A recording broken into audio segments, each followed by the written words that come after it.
Good morning, good evening, good afternoon. A warm welcome to you. Bonjour, ¿cómo estás? Masalheri, salam alaikum. Murembe, ohoro Voakire, ovoaku. So, Oh, you actually answered. yeah. Thank you and welcome to the 360-degree brand story. It's a storytelling show. And stories, you pose your words, you change your pose, then you brand the show. But in this space, brands come alive one brush stroke at a time. Bi-weekly conversation every second and fourth Wednesday of the month, powered by Akiko Stories, part of the African MSME Collective. And it's for us to demystify the view we have of storytelling. It is not just to pass information and for marketing, but our everyday activities. Every day, we use storytelling to communicate and to move forward. I am Joe Mukoko, your host and moderator for the show, and joined by the master storyteller herself, internationally certified trainer, strategy executionist par excellence, thought leader, room changer, generation shifter. And not like shifter, the ones for the militia, no. Shifter as in someone who moves people to go places. Very important. Kyesubire, welcome to the show. Thank you, Joe. Always a pleasure.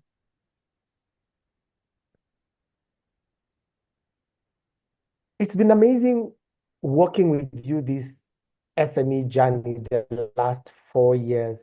Actually, 5 years now. Wow, 5. Thank Hey, we need a cake for our next meeting. We need a cake. Chocolate fudge, preferably. Or chocolate fudge preferred. Okay, we'll figure that one out. I was about to say salted caramel. When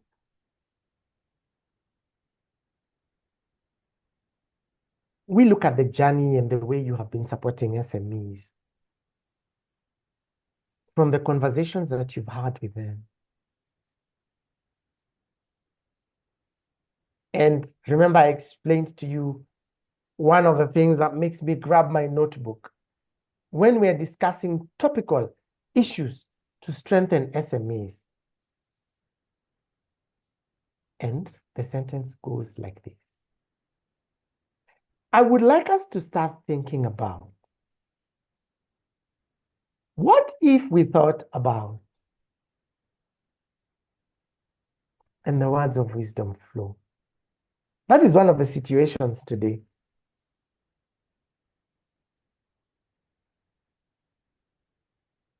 I want to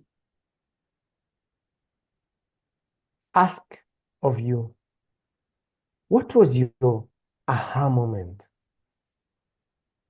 that made you begin thinking about documentation? You really write copious amounts of notes. When was that you were taking down, reviewing your business, and the Einstein moment came in and you're like, aha. And the Newton principle of, but let me ask you, a bit tricky. Apples have always fallen from trees. Why did we have to use it for Newton's principle of gravity? Anyway, what was your aha moment? Back to you. Thanks, Joe.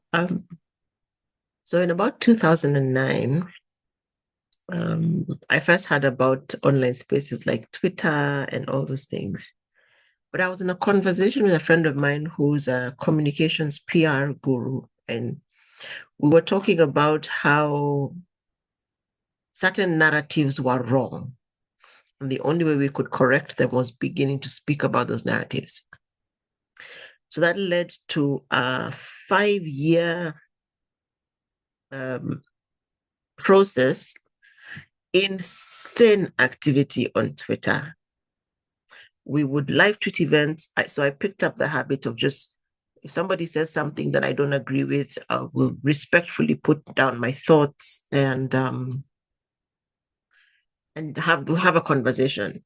This was before KOT, Kenyans on Twitter. It was long before KOT. It was when Twitter, now X, was a place for actual good conversation. Oh, I struggled with X. But then that began a journey. So I was 2009, I became active on, then we only had Facebook and X, and LinkedIn was there, but not quite working. But then I began to see the power of conversation, the power of documentation. And I ended up meeting a few people in the PR sector, and one lady was spearheading an event. Kenya Airways was holding the launch somewhere after that. I can't remember exactly which year, but they were launching their partnership with Boeing. And one evening, this conversation went live. And because I followed her, my phone was lighting up. So I was following the conversation with many of us talking. And it was a big conversation about Kenya Airways and Boeing, and really, really big. And when I met her, I was like, my goodness, you had so many people in the room.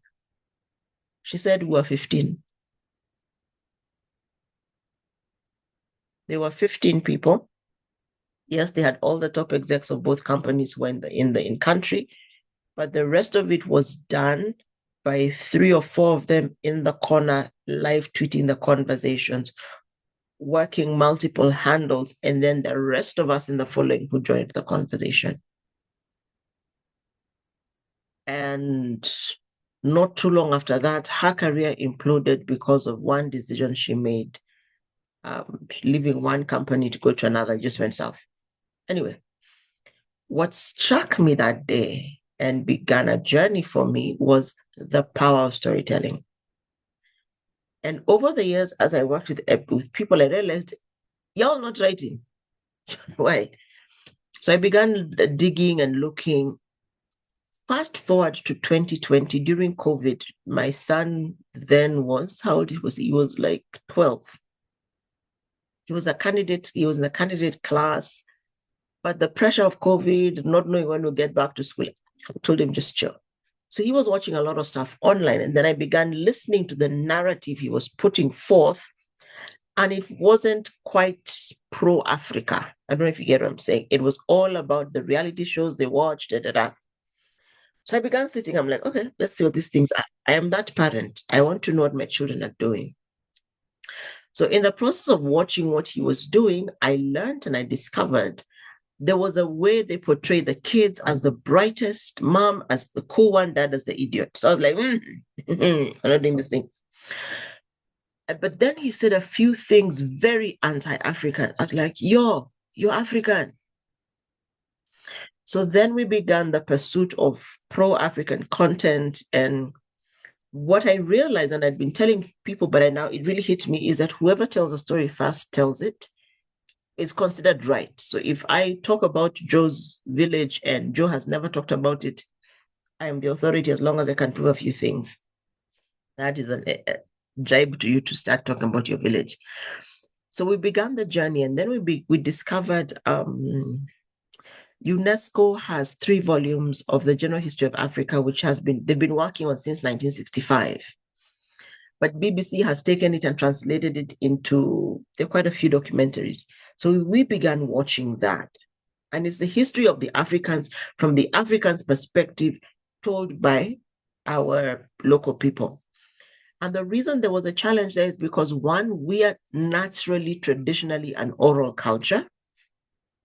Secondly, in the period between 1885 and when we all gained independence around the 1960s, that portion of our history has been wiped. It is told from the perspective of colonial masters, explorers. So for every old person who died in that period, we lost libraries because it was technically undocumented, which is what UNESCO has been documenting since about 1964. But that history is not the history we're taught in class. So with that general thought process, when I came to business, my first couple of businesses failed just because it was all here until it wasn't. Your memory is only so long, you know.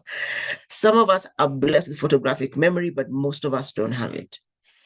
But I found that I'll keep things in mind, but one traumatic event, just a trauma response. So it's been a journey of unpacking storytelling, documentation. But through all those steps, I'm just like, document, I want to tell people. Because if somebody else knows, then somebody can confirm. Number one, that's the truth. Number two, it's viable. Number three, let's go that way. So that's really how I got to the story of documentation. So 2010, I began my own blog. I've since kind of shut it down. But I watched my evolution, and it was really a pursuit of unpacking my faith. Because there are a lot of things that didn't make sense. And I figured if I have these questions, someone else has the same questions. So it's just that consistent pursuit and search to help create safe spaces, help document, have something for my children's children to know about my continent, how to do business and life. So that's where the documentation journey started. I love that backstory. And that leads me to my next question for you. Now that you've personally walked the road,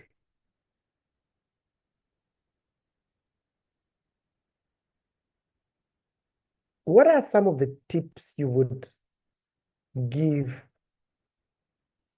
entrepreneurs and other than entrepreneurs, now that you've even challenged me about talking a history of my village, Kaira in Butere, Kakamega County, Kenya? What are some of the benefits of, I'm seeing you laughing and smiling. What are some of the benefits of documentation? What are some of the tips that you would give us in terms of the benefits? Let me just actually do them as those two. Benefits. The biggest benefit you have of documentation is access to data. In this world and the world to come, data is key. The Bible was written because some people actually took time to sit down and write. The Quran was written because the prophet took time to sit down and write. The Hindu Bhagavad Gita, I forget the name. Bhagavad Gita. Bhagavad Gita. Thank you. See, that's why in my world was written because India. Oh, living in India. Thank you. Back to you. Was written for the same thing. Everything that is foundational that will be long-lasting is written. Now, so the benefit is knowing who you are, where you come from, what your assignment is, and what the world needs from you, as well as it's the story of how you have played your part. When people say history will judge us harshly because of what we did, one of the biggest things I think history will judge us harshly is if we do not tell the stories. Because if we allow the consistent narratives that are currently existing to go on, there's a way the West talks about us, there's a way the East talks about us, the North. If we do not talk about ourselves in a way that will empower our children, we will continue to lose children on the Mediterranean, continue to lose children jumping off buildings in the East. We will continue to have a generation who thinks this place is useless. Kuna boys, boring. And then they will have nothing to hold on to. So that is it. It's the knowledge of self. That's the first benefit of documentation. If you take knowledge of self and turn it into a business, it's the knowledge of your mission, your vision, your core values. It's the knowledge of where you came from, why you started, what you're going towards. So the biggest benefit is the knowledge of self. The second thing, which I think is critical, is because you have data, you have access to the current and access to the future. Access to the current, which tells you what's going on. Access to the future is by analysis and interpretation. You can chart a path, you can course correct, you can forge your next steps. So you know yourself, you have access to present and future, because knowing yourself is past, present, future. All right. And then you have the capacity to transform. Access to knowledge is nothing unless you can apply it and transform with it, because knowledge is transformative. So you document to know self, which is you as an individual, your business. You document to gain access to knowledge about present and future.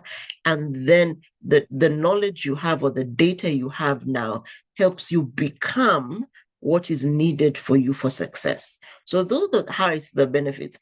There's the other way of, documentation gives you, I break down to those three. So once you have done that, once you know that's what you're doing, then I would say the tips we would need to use in terms of proper documentation is know the gap. The gap will always be we don't know enough, right? Let's think about it, how our customers were February 20th, 2020, and who they were March 20th, 2020. Were diametrically different. Feb 20th, we had even been told it's the year of acceleration, of advancement. March 20th, we had just gone into lockdown in Kenya. It was terror, fear, anxiety, hoarding. I was not spending money. We were buying hordes of toilet paper, which I don't know people did with. We were buying masks. We went into panic. And then November 20th, 2020, like, it's bad, but there are countries where it is a million times worse, because we lost 35,000 people. There are countries who lost hundreds of thousands. But if you think about COVID, there is a way that messaging was spun that caused terror. Because why? It was estimated that because of our poor health systems, we would drop like flies. What was underestimated was our physical resilience as a people. We've been exposed to the elements. So we have built up antibodies, antigens. We have been exposed to diseases like Ebola. So in West Africa, when COVID hit, they applied the Ebola protocols. In DRC, Central Africa, where Ebola had been, they took the Ebola protocols. So whereas people are like, we don't know what to do, virus, no vaccine, killing people, Ebola protocol stepped in. So while other people were just trying to figure it out, and you see, we as Kenyans had never dealt with Ebola, so we didn't quite have those protocols in place. So we were grappling with protocols. Liberia was smooth sailing because they are like, open the book. And they had like 2 or 3 cycles of Ebola. So their protocols had been documented and updated over time. Now, that may not be the best example to use, but that's the example that for me clarified it. I was like, if we can just document right, when there's a crisis, somebody can go and pick a book off the shelf and say, the last time this worked, can we evaluate this framework? What is different? And then we pick the next step. So that is know the gap, all right? In know the gap, you understand what is needed, situational analysis, understand what is needed and what information exists. And then when we begin documentation, remember I've said you can pick a book off the shelf, but you need multiple formats of the same information. So some people write, which will turn into the books that we can print and sell. So there's notebooks, there's printed books, okay? But there's the whole aspect of record. And under record, we have 2. We have audio and we have video. And multiple formats. Visual, we have pictures, photographs, we've got graphics. And then we have the place we store them, which will be number 3, safe and secure. So let me backtrack to formats. I hear a lot of people say, but I can't write. You can take pictures. Take now. Oh, I don't like pictures. You like talking on video. Do video. What we must do as a people, even for our businesses, because we could find that there are those people who don't even want to be seen, but they understand numbers. So get them to unpack the numbers and then give the numbers to people who can speak about it, interpret it, and share it. So it's multiple formats, which then means we must have our own safe and secure spaces. So you have a website. In other conversations, we talk about cloud platforms. So we could use those ones. We could use external hard drives. So our safe, secure mechanisms are on and offline. Okay. So once you have understood the benefits, then you're coming back to know the gap. You find out the multiple places you can save it. Make sure that the places or your backup is safe, secure, which is online or offline. And then update your information often. I'll give an example.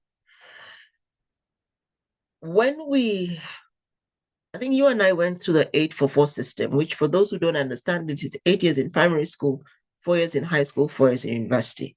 Before us, they did the 7-4-2-3. So 7 in primary, 4 in high school, then 2 for so 4 is O levels, 2 is A levels, then 3 is university. Then we've cycled into the CBC, right? Now, in all these spaces that we're in, the thing they did not transit through is one educational philosophy.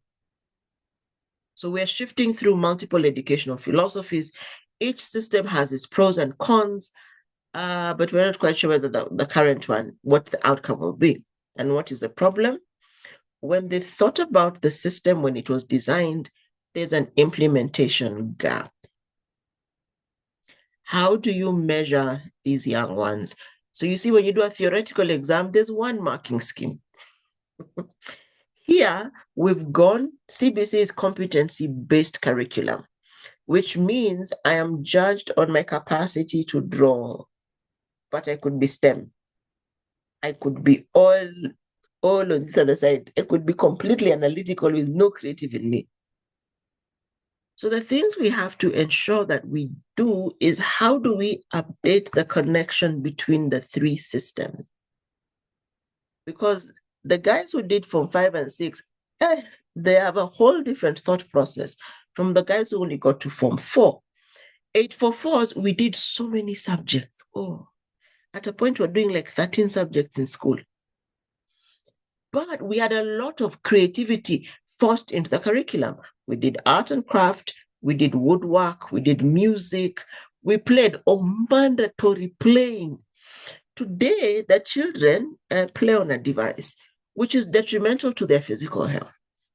We have not updated the education philosophy through the year.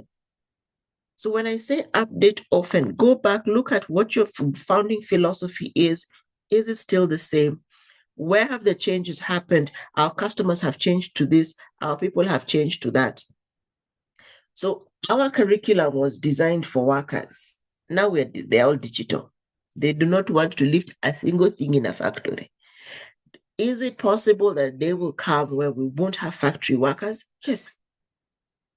Hopefully by then we have robots. But then there's a whole conversation of, so if we're not updating consistently, if we're not looking at the world and seeing the changes and adjusting for those changes, then we have wasted our documentation opportunities.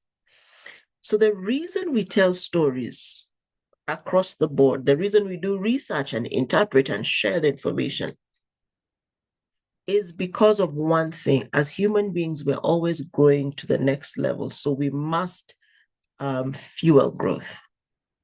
So at the end of the day, the why for documentation is to facilitate transformation. The benefits, of course, we've talked about them, knowing who we are, where we currently are, and a roadmap to where we need to go. And then we do it by knowing the gap, finding the multiple places to multiple options of documentation, keep our information safe and secure, and update it often. Back to you. I like that. We know the knowledge gap and get safe and secure spaces. There's something you said that has stayed with me and leads to the next question. Access to the current helps us access the future. Mm-hmm. Access to the current helps us access the future. When you were talking, I was thinking of opportunity, spotting and grabbing those opportunities. Oh, first you said if we can take a picture, we take a picture. Let me take a picture. Picture.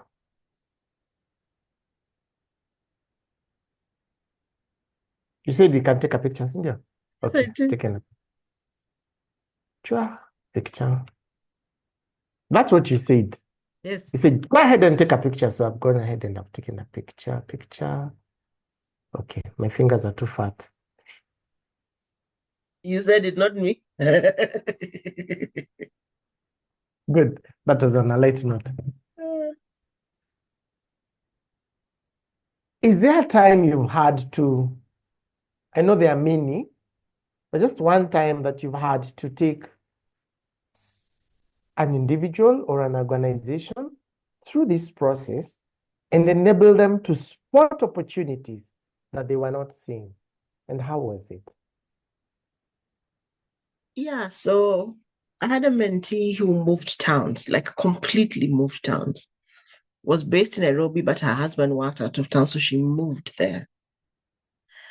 And the thing she was telling herself is, oh, I've closed my business. It'll be too bit difficult to her. The usual things to tell ourselves. And then I asked her, are there women? Because she was a hairdresser. I asked her, are there women in the town you've gone to? She's like, yeah. Do they need to braid their hair? Of course. So why not you? I'm new. They don't know me. I'm like, but do you do hair well? She's like, yeah. So we began a journey of we identified what her strengths were. So, I keep saying, I use it for strategy, right? So she's in a new town. She's a fantastic braider, fantastic. She only likes to use original products, so she's very careful about product selection. And she needs a source of income, a livelihood, something to do instead of just sitting in the house and going crazy. So that was what she needed. Worked through that, and then we developed a strategy. Her mindset was because she had had a shop before, she would do the exact same thing now. I said, okay, that's a possibility, but do you have the money to start up? Yeah, I have savings. So we're like, okay, so let's list down, and we run a Google Doc, a Google sheet together. So I'm like, oh, open a sheet. On that sheet, let's list everything you need to start a new business. Filled it. I said, okay, let's put prices to it.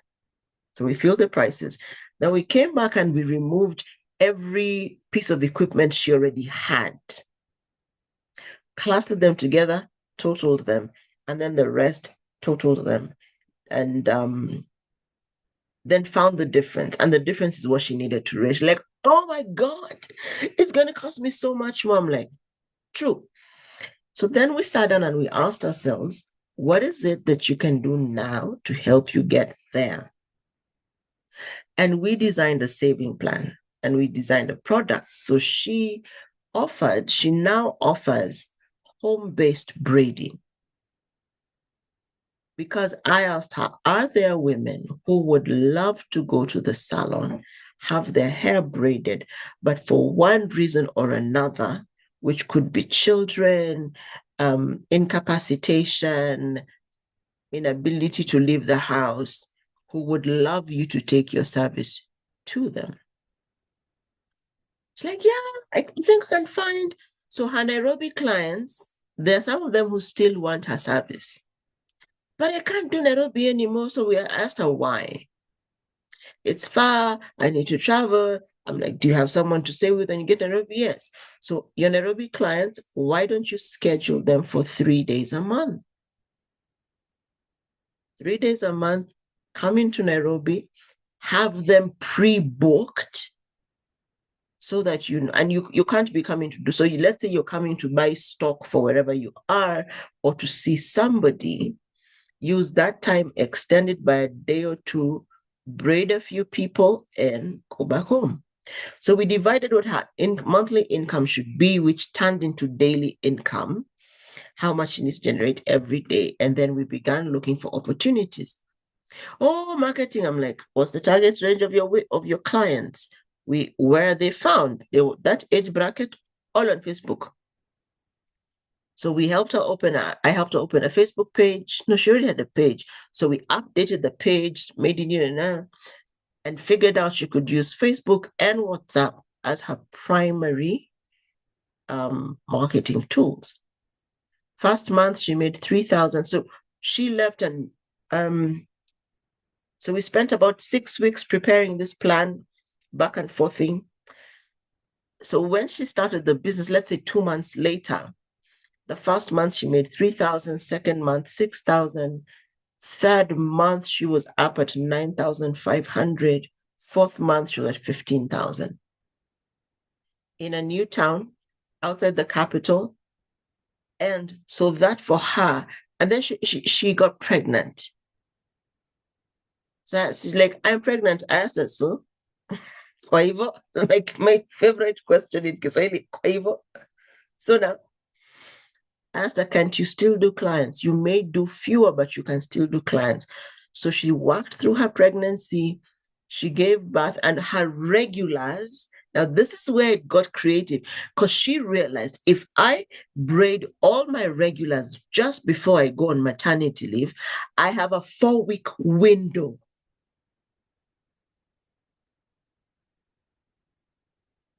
And it all came from just listing down. So we ran that sheet for a while.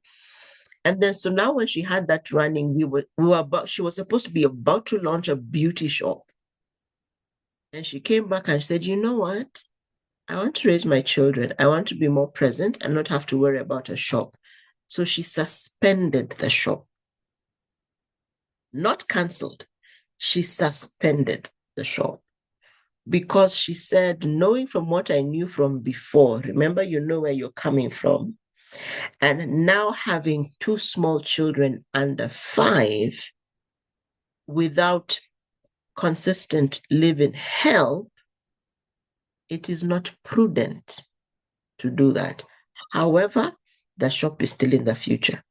So it goes to know the gap, understand where you presently are and what the future possibilities are available, and then choosing to work on it. Her documentation platforms, WhatsApp, status, of course, that one is going in 24 hours, but she started a Facebook page. So then she began posting what she does, and people like, oh, you're expensive. So I asked her, who's your target market? Is your target market willing and able to pay the price? She's like, yes. So be kind to people, but find an alternative within their target market and send them to that alternative. Back to you. Thank you very much, Kyesubire. And to our viewers and followers, you see why she has to stay on that hot seat. From the stories she's given us today, if I could just summarize, how documentation then helps us to transform our businesses, our lives, and take advantage of opportunities. In your story, I picked communication and collaboration. By having it documented, you are able to collaborate with her to get a clear path for her to move forward. And she was also able to communicate to her clients and to herself what she's going through. She was able to increase her productivity. Remember, growing from 3 to 9 to 15 to X. Able to see where to reduce and save on her costs. Even helped her with a savings plan. That could only be possible if there was documentation in place. Her customers were happy. satisfaction levels have increased. You have an overview of where it is you're going and what you need to do. Most importantly, she's improved her decision making. Why? She has a point of reference. Powerful, Kyesubire. Give us your last words of wisdom for today, not forever, just for this particular show. You like calling it parting shot, so your last words of wisdom for today. Documentation isn't rocket science. It's a deliberate choice. And it doesn't have to be a headache. We need to get to the place where documentation is a part of who we are. I was clearing my photos because my account is at maximum. And as I was going through, I was looking back actually from 2012 to date. So I was looking back, 13 years of photos. There were certain things I did in certain seasons. So when I look at the photos, I can tell what was happening. And it took me back to the lessons of the season. So documentation is not rocket science. It can be done daily. It can become a part of who we are, and it must become a part of who we are. Because he who tells the story first is considered right. So who do you want to tell your story? Back to you. Was that a pause or a full stop, or we are continuing? You said parting shot, so I've shot one shot.